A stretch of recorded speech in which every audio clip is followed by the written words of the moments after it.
Bible के मुताबिक एक नेक बीवी की खुसूसियात को मुख्तलिफ आयात में बयान किया गया है जो उसके किरदार, ईमान और खानदान के लिए उसकी मोहब्बत को जाहिर करती हैं। कीमती और नायाब नेक बीवी कौन पा सकता है? इसकी कीमत मोतियों से भी ज्यादा है। मिसाल बाब 31 आयत। हुकमत और मोहब्बत वो हुकमत के साथ बात करती है और उसकी जुबान पर शफकत की तालीम है। मिसाल बाब 81 आयत 26।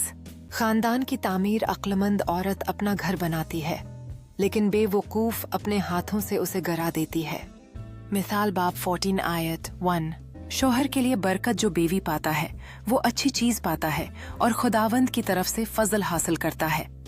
मिसाल बाब 18 आयत 22। मोहब्बत और कुर्बानी मोहब्बत साबिर है, मोहब्बत मेहरबान है।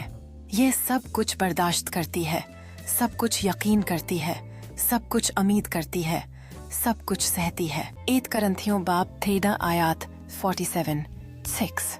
खुदा पर ईमान हसन धोखा है लेकिन खुदावंद से डरने वाली औरत तारीफ के लायक है। मिसाल बाब 81 आयत 30। ये खुसूसियात नेक बीवी के किरदार को वाज़ेह करती हैं, अपने खानदान के लिए बरकत का बात बनती है। तौरात, तनाख में कई नेक औरतों का जिक्र किया गया है जिन्होंने इसराइल की रूहानी और तारीखी कहानी में अहम किरदार अदा किया। ये औरतें ईमान, कुर्बानी और हकमत की मिसाल थीं। यहाँ कुछ नमायां शख्सियात पेश की गई हैं। सारा इब्राहिम की बीवी और इसराइल की माँ। सारा को खुदा के वादे पर ईमान रखने के लिए याद किया जाता है, खास तौर पर अपने बढ़ापे में बेटे के वादे पर। 2 रबका इसहाक की बीवी जिन्होंने हिकमत और फैसला साजी से याकूब के जरिए खुदा का अहद बरकरार रखा है। 3 मरियम मूसा की बहन जिन्होंने इसराइलियों को बाहर कल्ज़म अबूर करने के बाद अब्बादत की क़यादत की है। 4 रुवत एक मुआबी औरत जिसकी वफादारी और ईमान ने उसे बादशाह दाऊद और यसवा के आबाओ इजदाद में शामिल कर दिया।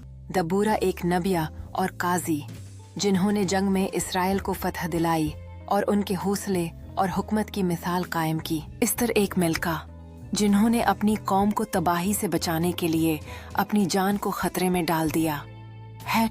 7 ज़लोफहाद की बेटियां 5 बहनें महल्ला, नूह, हजला, मेलिका और तिर्जा जिन्होंने अपनी विरासती हकूक के लिए कामयाबी से आवाज उठाई और यहूदी कानून पर असर डाला। हन्ना समूएल की माँ जिन्होंने दिल से दुआ की